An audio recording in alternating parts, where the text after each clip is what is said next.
Boa noite a todos. Um felicíssimo ano novo para todos nós. E que Jesus faça de mim instrumento das suas palavras. O nosso tema de hoje é: os desafios nos fazem evoluir. Nós podemos usar como referência o capítulo 17 do Evangelho segundo o Espiritismo, Sedes Perfeitos, onde se trata de cuidar do corpo e do espírito. Mas, para falar desse tema, eu vou começar contando uma história para os senhores. Havia um monge que era tido como sábio, o melhor entre todos os outros, e ele dirigia um mosteiro, e de lá saíam os melhores discípulos, iam para lugares longínquos levar a palavra do Senhor. E por muitos anos ele dominou aquele mosteiro e todos os demais, de alguma forma, porque de lá saíam os discípulos já preparados, já mestres nos ensinamentos de Jesus. Todavia, passando o tempo, ele se deu conta que estava envelhecendo e precisaria, em dado momento, eleger alguém como seu substituto. E então ele ficou a pensar: como escolher alguém? Todos os discípulos eram bons, os que estavam ali, aliás, eram os melhores. Mas seria justo ele escolher simplesmente por escolher? E então ele resolveu adotar um plano. E eu trouxe o plano dele para os senhores hoje, que aliás serve para a nossa vida. E o que ele fez então? A primeira coisa que ele passou a observar em cada um dos seus discípulos é como cada um cuidava de si próprio. E ele começou a observar então a vestimenta carnal. O nosso corpo físico, esta coisa maravilhosa que nós recebemos de presente de Deus nosso Pai, além do outro presente que é diário, que é o nosso dia a dia, para que possamos viver e interagir por meio deste corpo físico, que às vezes nós não valorizamos como deveria. Mas imagine, nós comemos uma beterraba e ela se transforma em alguma substância importante para o nosso sangue. Imagine, nós comemos uma banana e ela se transforma em potássio para suprir as nossas necessidades. É uma máquina maravilhosa ou não é? Se eu fosse falar tudo o que o nosso corpo faz, mesmo sem a gente dar ordens para isso, eu passaria a noite aqui, não é verdade? Mas nós não valorizamos isso. Hoje acabamos, principalmente nós mulheres, nos levamos pela mídia e por não ter 1,70 m, como a nossa colega que falou, né? Já fiquei constrangida. Olha só a situação. E aí eles vão ditando as normas. Então tem que ser o cabelo liso e louro, tem que ser magrinha e nós vamos nos submetendo. Mas essa não é a verdadeira realidade. A realidade é aquilo que Deus nos dá e que nós temos que tirar o melhor, porque é por meio dessa vestimenta carnal que nós nos comunicamos, que nós nos relacionamos e que nós evoluímos. Então temos que aproveitar da melhor forma possível. Bem, então ele passa a observar nos seus discípulos como é que eles faziam a higiene. Puxa, mas você vai falar em higiene aqui hoje? Sim. Observar a higiene que nós devemos ter com o nosso corpo. Imagine agora nesse calor. Não é maravilhoso um banho? A gente abre o chuveiro, aquela água fresquinha, para tirar o nosso suor, e a gente já aproveita o sabonete, né? Tira o suor, o cansaço, as cracas. Ai, que alívio, que coisa maravilhosa. Mas no inverno também não é divino? A gente vem daquele frio da rua, né? Às vezes de manhã você sai com uma roupa, depois no meio do dia muda, depois à noite de novo muda. Aí toma aquele banho quentinho, reconfortante. Eu sei que agora a gente não consegue sentir isso por causa do calor, mas que é verdade é. Bem, depois que a gente toma o banho, água, sabão, né, para tirar o suor, as cracas, se sentir mais leve, aí, principalmente nós mulheres, vamos entender o que eu falo. Chegou a hora do perfume, ou melhor, nós aqui, num país tropical, normalmente não usamos perfume, usamos água de colônia, né? Aí a gente pega aquele nosso vidrinho de uma rede aí bem conhecida e começamos a borrifar. Vai o corpo todo. É um vidro por mês e olhe lá, às vezes até não dá o mês. E nos sentimos maravilhosas. Aí ele observava uma outra coisa, não só a higiene do corpo, ele observava também como é que os discípulos promoviam a higiene do espírito. Como é que era a higiene daquela alma de cada um deles? Mas higienizar a alma dá. Da mesma forma que a gente faz a higiene do nosso corpo.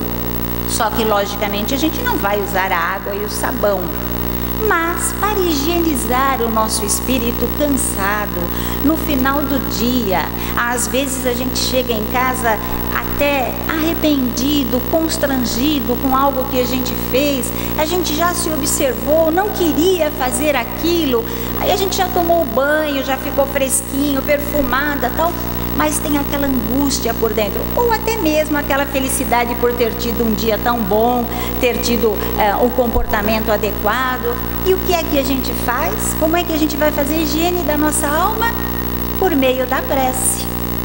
E aí aquela prece verdadeira, aquela prece sentida, aquela prece que pode ser um simples agradecimento, mas pode ser também um pedido, pedindo a força, a sustentação para que nós possamos nos modificar e até o louvor ao Senhor. Bem, mas depois de fazer a higiene, nós vamos também perfumar a nossa alma. Mas dá? Da mesma forma que a gente usa o perfume para o corpo, o perfume da nossa alma, o que é? A renovação das nossas atitudes. Porque de nada adianta eu deitar chateada, triste, porque eu já percebi porque, claro, nós temos muitas virtudes e muitas imperfeições, por isso estamos aqui. Mas entre essas imperfeições, algumas a gente não consegue perceber pelo nosso nível evolutivo e outras a gente já percebe. Então imagine que eu me vejo como uma pessoa fofoqueira. Bom, primeiro passo, eu já tenho consciência de uma atitude incorreta. Aí estou chateada porque fiz uma fofoca hoje e tal, então na hora da minha prece eu vou conversar com o mestre, vou fazer aquela reflexão, vou prometer que vou me cuidar, observar, pedir a intuição que ela acontece. Aí eu me encontro no outro dia com a minha amiga e eu começo, você viu? Aí vem no pensamento, olha a oportunidade de eu parar por ali. Você viu que? Eu ia falar, você viu que sol maravilhoso? Muda o assunto. Mas às vezes a gente escorrega, não tem jeito. Quando viu, já fez o comentário. É motivo para desistir? Não. Nós tomamos o nosso banho, nos perfumamos, depois de um tempo ele vence, não é? Não é por isso que eu não vou tomar mais banho, vou tomar banho, vou fazer todo o procedimento de novo. A mesma coisa nós fazemos com o nosso espírito também, sempre renovando, assumindo o compromisso de mudar as nossas atitudes e tentar, mesmo que hoje eu escorregue, amanhã é um novo dia, eu vou recomeçar mudando e sempre atenta aos meus comportamentos, porque já me foi dada a oportunidade de perceber os meus deslizes. Aí também, uma outra coisa que ele passou a observar nos seus discípulos era como eles se alimentavam. A alimentação era saudável? Bem, hoje, para falar em alimentação saudável, não precisamos falar, porque está aí nos jornais, nas revistas, nos sites, no propaganda, em todo lugar. Essas revistinhas de R$2 que tem na banca, está ali dizendo, olha, não coma aquela carne gordurosa, porque dá o colesterol, que são as doenças da modernidade. Quando a gente pega o homem primitivo até hoje, puxa, foi nos dada a possibilidade de viver muito mais, mas podemos colocar qualidade nesse tempo de vida. E então temos que evitar as doenças da modernidade. Tira a carne gordurosa para não ter o problema do colesterol. Tira um pouco do sal para não ter a hipertensão. Coloca mais tempero, ervas aromáticas.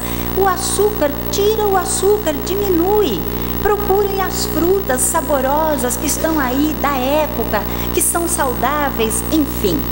Ele observava cada um, além da gula, porque hoje a gente sabe que o problema do peso não está só no problema estético, mas sim no comprometimento da nossa saúde.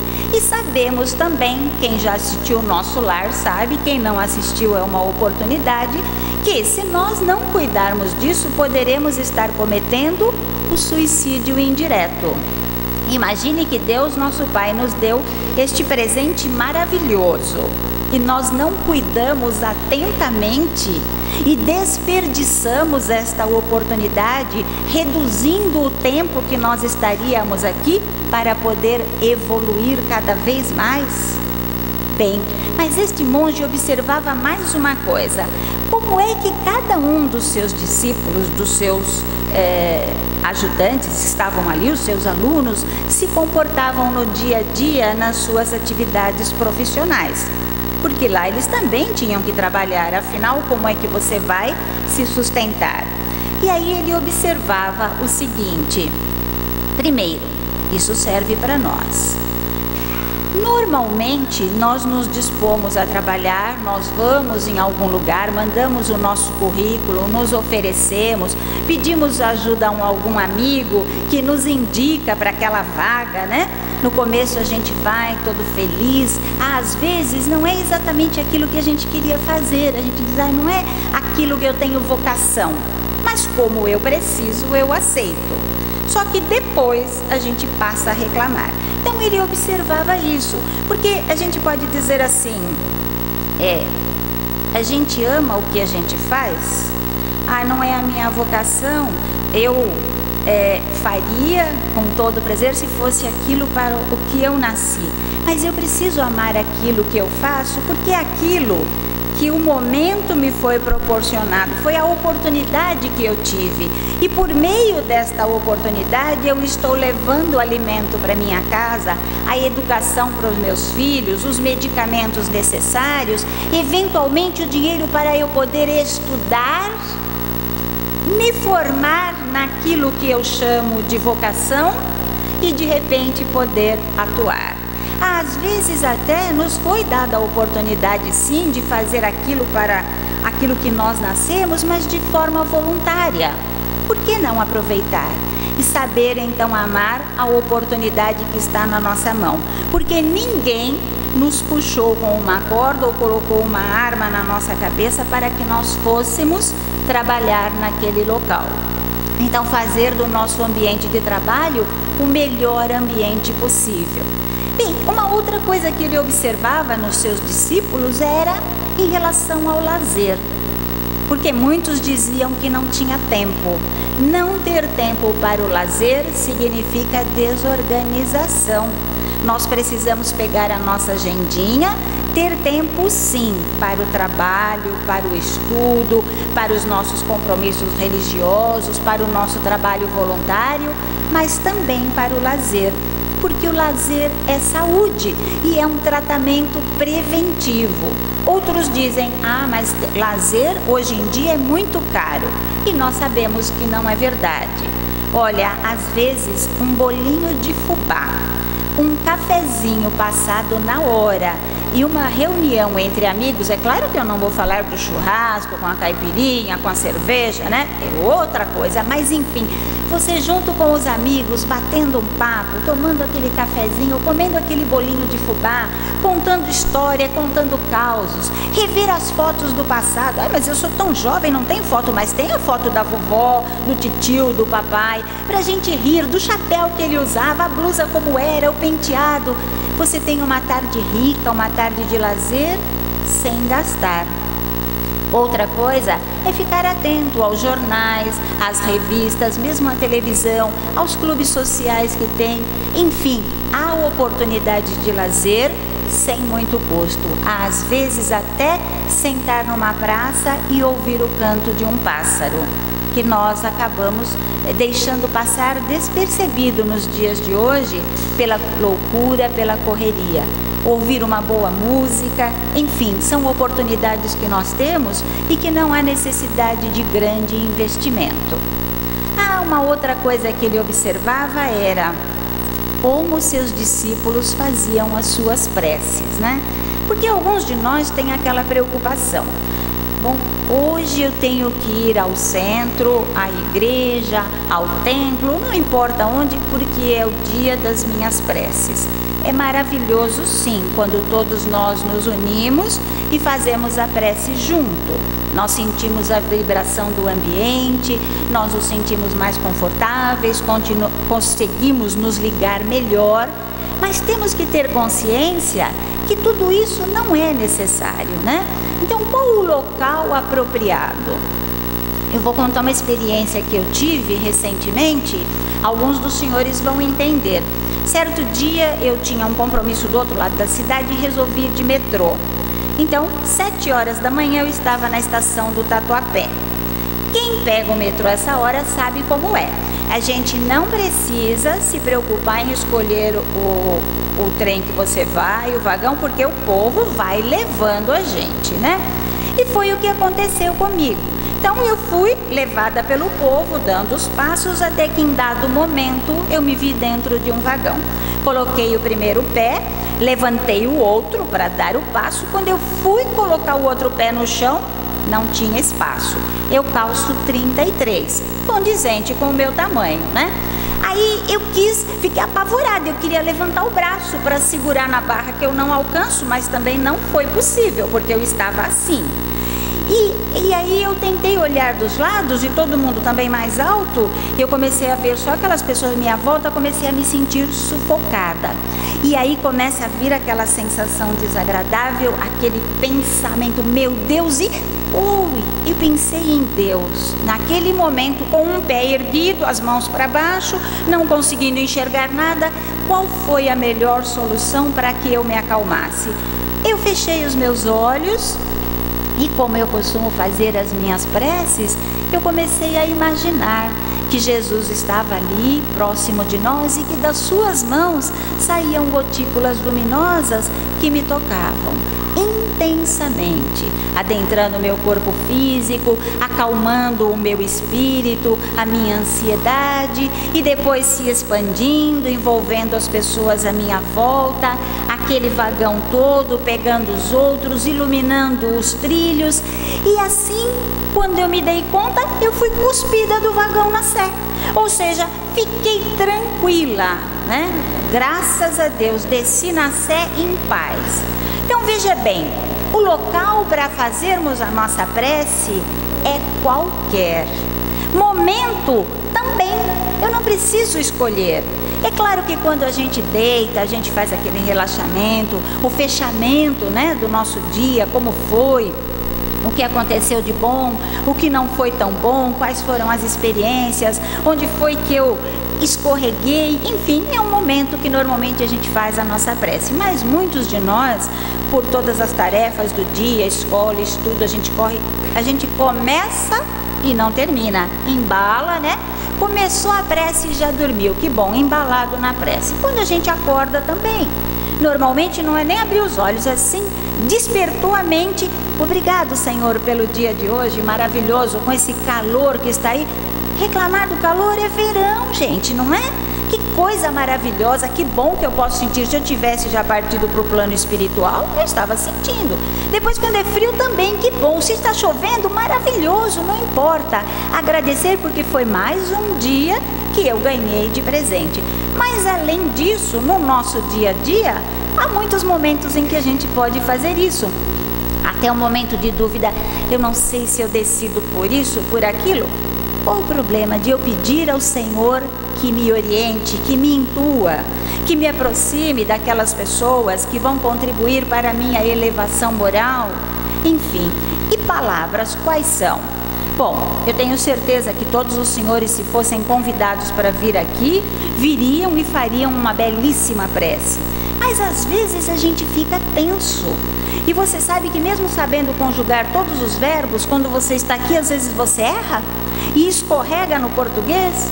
Mas Deus, nosso Pai, Jesus, nosso Mestre, não está preocupado com isso. Aliás, eu vou dizer por mim, as preces que eu fiz mais tocante foram aquelas que eu não consegui dizer nada, nem em pensamento, a não ser Senhor, e eu senti as lágrimas descer do meu rosto. Outras que eu tive algumas palavras que talvez algumas pessoas diriam que foram palavras bonitas, não me tocaram tanto, porque eu estava preocupada em falar para que alguém ouvisse, ou mesmo quando eu estou dialogando com o mestre, mas estou tranquila, o meu dia foi bom, deu tudo certo, né? A gente fica mais relax. Agora, quando a gente está com um grande problema, é o momento que a gente não consegue falar, que as lágrimas descem, mas que mais toca. Essas são as verdadeiras preces, né? Então ele observava tudo isso naqueles discípulos. Ah, mas tinha uma outra coisa que ele observava. Era o sorriso no rosto de cada um. Porque a gente sabe que um sorriso, primeiro, abre portas, né? Outra coisa para nós mulheres aqui, olha, dá só uma olhadinha, eu vou ficar brava. 10 anos mais velha, né? Agora, se eu sorrir, olha só, a musculatura da sedução, ou seja, os 10 anos da cara brava, mais os 10 anos, tu viu? 20 anos cirurgia plástica natural e nós rejuvenescemos, né? O sorriso é sempre muito cordial para receber o outro. Às vezes não precisamos falar nada. Quando olhamos para uma pessoa e ela sorri ou nós sorrimos, o que nós sentimos ali? O acolhimento, né? Então, aquele monge julgava isso também muito importante. Uma outra coisa que ele observava nos seus discípulos era o otimismo, né? A forma de cada um se expressar com os outros, e a gente sabe que o otimismo está diretamente ligado com o nosso interior, o nosso pensamento positivo, o nosso pensamento negativo. E quando se fala em pensamento positivo, tem aqueles que criticam, isso é balela, mas tem um detalhe, é lógico que o pensamento positivo é um pensamento realista. Eu penso muito positivo, agora isso não me dá a liberdade ou o direito de subir num prédio de 20 andares, de ir lá falar, vou voar, e tchum, o que vai acontecer, né? Não é isso. Mas não tem aquela pessoa que tudo é negativo, tudo ela vê o lado ruim, é aquela história tradicional do meio copo cheio ou meio copo vazio. Enfim, e quem gosta de estar do lado de uma pessoa pessimista? Pessimismo e mau humor são irmãos. Alguém gosta de estar ao lado de pessoas mal-humoradas? O mau humor, infelizmente, afeta a nossa vida profissional, a nossa vida social, a nossa vida conjugal, a nossa vida familiar, enfim, afeta tudo. Então, nós precisamos estar muito atentos, né? E sempre tirar de tudo o melhor. Mas tem situações que não dá. Até aquelas mais dolorosas, e a gente vê aqui a dona Neuza que está ali no Gotas, por exemplo, uma mãe que tem o seu filho que parte para a pátria espiritual, de todas as dores é a maior. Mas, quando é alguém que vem pelo menos conversar comigo, eu lhe pergunto, este filho, esta filha, este ente querido, que foi tão importante na nossa vida, né? Ele te fez feliz? Você não imagina. E aí a pessoa se abre e conta, como eu também conto daqueles meus entes queridos que partiram, né? Tudo de bom que ele trazia pra gente, aquela alegria, aquele semblante e tal. Bem, Deus poderia ter feito o seguinte, porque nós sabemos é natural, nascer, viver e desencarnar. E aí é um ciclo, né? Então um dia vai acontecer. Agora, ele poderia ter feito aquele ente querido nascer na casa do vizinho. E aí nós não estaríamos sofrendo pela partida dele, né? Mas não teríamos tido a aventura de ter aquele ente conosco. Portanto, até disso nós podemos tirar o lado positivo. Eu vivi 10 anos, 20 anos, 30, 40, 50, porque o meu pai partiu com 70 anos, então eu vivi toda a minha vida até o momento da partida. Não importa que ele tinha 70 ou 80, eu o amava. Mas foi importante que ele foi meu pai e poderia ter sido meu filho. Então aquela pessoa representou muito para mim. Aquela pessoa marcou a minha vida. Então, ainda que eu sofra pela partida dela, que é uma coisa da nossa natureza humana, tem o lado positivo. Eu pude conviver e aprender um pouquinho mais a amar. Bem, diante de tudo isso, aquele monge percebia o seguinte: aquele discípulo que fazia tudo isso, que cuidava de si desta forma, era uma pessoa que sabia cuidar do seu corpo e do seu espírito. Uma pessoa que sabe cuidar em todos os sentidos, que se encanta em ver o passarinho ali na árvore cantar, que cuida do seu corpo físico respeitando o presente que Deus lhe deu. É claro que pode se encaixar naquela máxima: amar ao próximo como a ti mesmo. Por quê? Eu já aprendi a me amar. Se eu aprendi a me amar, com certeza estou preparada para amar o meu próximo. Porque me amando apesar das minhas imperfeições, percebendo ainda onde eu sou falha, eu consigo entender e aceitar a falha do meu próximo e não exigir dele a perfeição. Então estou preparada. Então era um outro ponto que ele observava, né? Como é que cada um cuidava do outro. E aí a gente pode colocar o seguinte, até por egoísmo: o privilégio que nós temos quando estamos naquela situação de dar, é uma vantagem entre dar e receber. Por quê? Dar é uma escolha. Pode ser um ato caridoso, mas também pode ser um ato vaidoso. Não importa, mas eu escolho. Agora, receber significa que eu preciso pedir e aguardar. É um ato de humildade que nem sempre estamos preparados para tal e ainda podemos ser humilhados. Então é um privilégio que temos quando já nos amamos e conseguimos amar o nosso próximo, ou seja, nos dar, estar preparados para receber. E aí nós vemos isso também no Evangelho: não basta, nós espíritas sabemos, não fazer o mal. Além de não fazer o mal, nos compete fazer o bem. E aí nós vamos encontrar na doutrina que diz, fazer ao outro o que eu queria que fizesse para mim. Mas a gente ainda pode ir um pouquinho mais. Fazer ao outro o que ele espera que eu faça, aquilo que ele quer.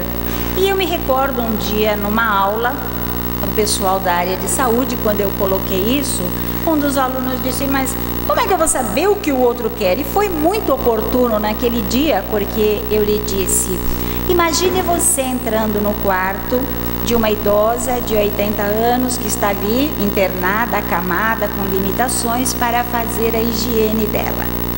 E aí você entra querendo quebrar o gelo, né? Aquela pessoa otimista, alegre: e aí, vovó, vamos? E usa uma palavra chula.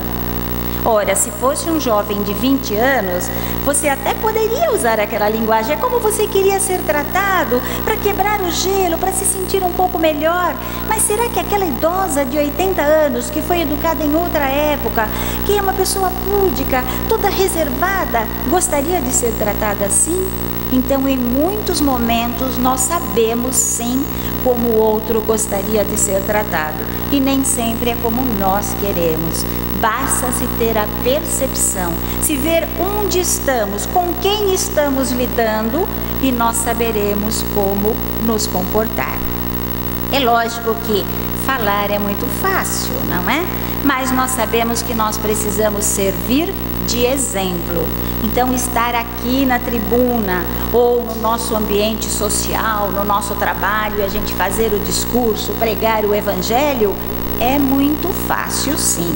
É fácil estar aqui falando no microfone, mas o difícil é colocar em prática. É lógico que vocês vão me encontrar lá fora vendo muitas dessas coisas. Imagine Natal e Ano Novo, quantos brigadeiros eu comi sabendo que não deveria comer, né? Não cuidei da minha alimentação. E assim o nosso dia a dia.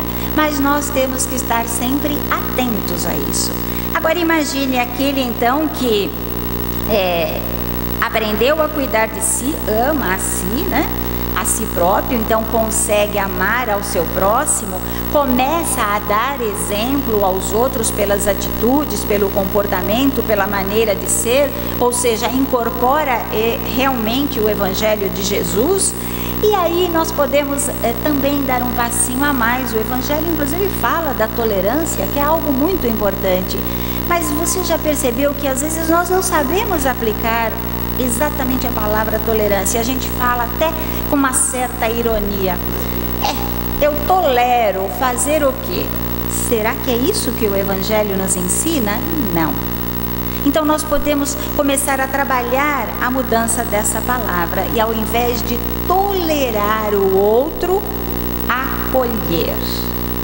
E acolher significa entender o momento daquela pessoa, o seu nível intelectual, o seu nível emocional, o seu estágio espiritual. Porque às vezes nós vamos pegar uma pessoa que ao olhar de muitos seria uma pessoa ignorante, uma pessoa simplória, uma pessoa que não sabe falar, mas é simplesmente um poço de amor. E vamos pegar pessoas com alto nível intelectual e é uma ignorância espiritual total. Então o que nós devemos fazer é acolher. Logicamente, o terceiro e último ponto que ele observava é: quem sabia cuidar de si, sabia cuidar do outro, e aí já caminhava para cuidar dos animais e do meio ambiente. E aí não precisa nem dizer, veja que hoje já está até a legislação aí nos trazendo, né, as condições para você cuidar do animal, mesmo que ele não seja seu, não te dá o direito de judiar. Então nós temos que cuidar, se possível proteger, acolher, buscar meios de socorrer aquele animal que foi abandonado, aquele animal que está machucado, enfim. A nossa sensibilidade vai se apurando até chegar também no meio ambiente. Na água, por exemplo, eu comecei falando do banho maravilhoso, refrescante, mas temos que lembrar, não podemos abusar, né? A água é essencial para a nossa vida, mas precisamos partilhar. Não teve o pessoal alugando casas maravilhosas, hotéis aí no litoral, e teve que voltar antes porque não tinha água, né? Então, sabendo usar, não vai faltar. Assim também, cuidar das plantas, corte uma árvore sem autorização para ver o que vai acontecer.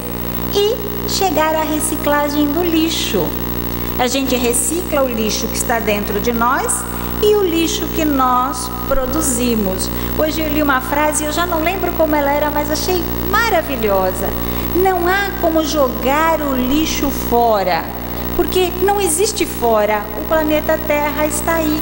Então eu jogo fora só da minha casa, mas eu estou jogando no planeta e estou deixando aí uma herança negativa para os meus filhos, os meus netos, os meus bisnetos, né?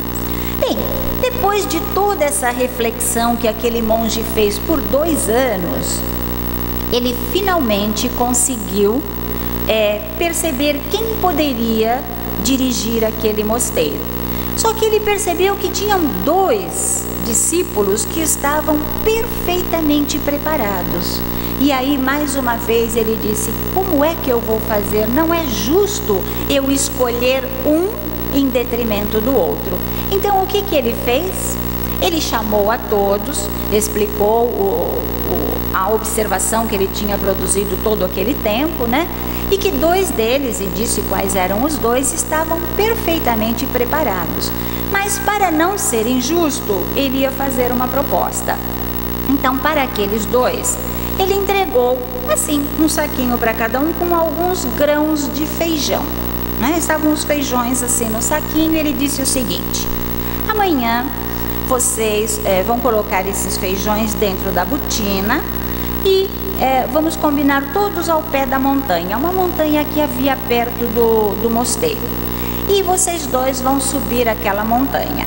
Aquele que chegar primeiro lá em cima e conseguir descer primeiro, assumirá no meu lugar aqui no mosteiro.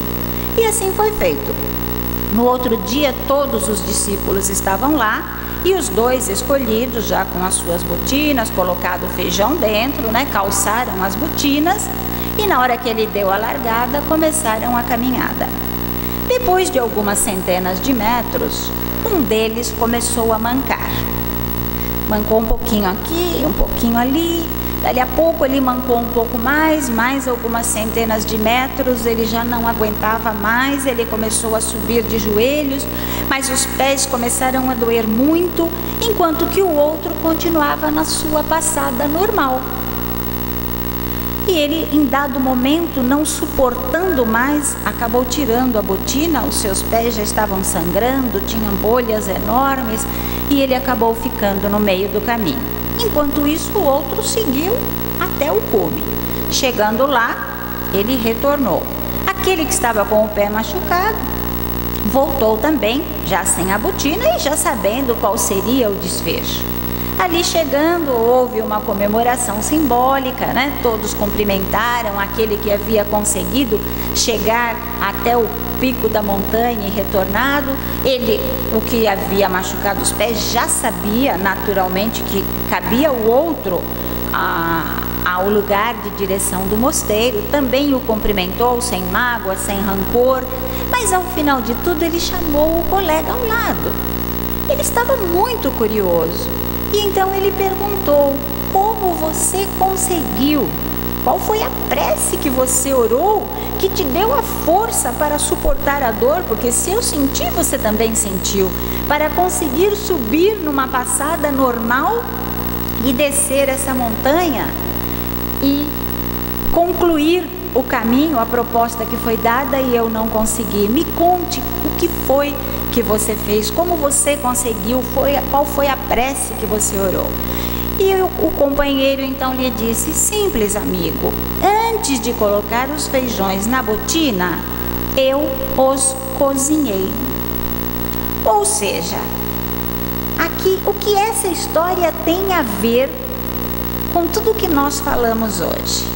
Bem, nós falamos em desafios. Desafio exige de nós o quê? Criatividade. O que foi que esse monge esperou destes homens? Numa situação de dificuldade, de problema, ele simplesmente deu os feijões, mas nada foi dito. Ou seja, isso acontece conosco também. Às vezes, nós ouvimos isso e fazemos daquilo isto.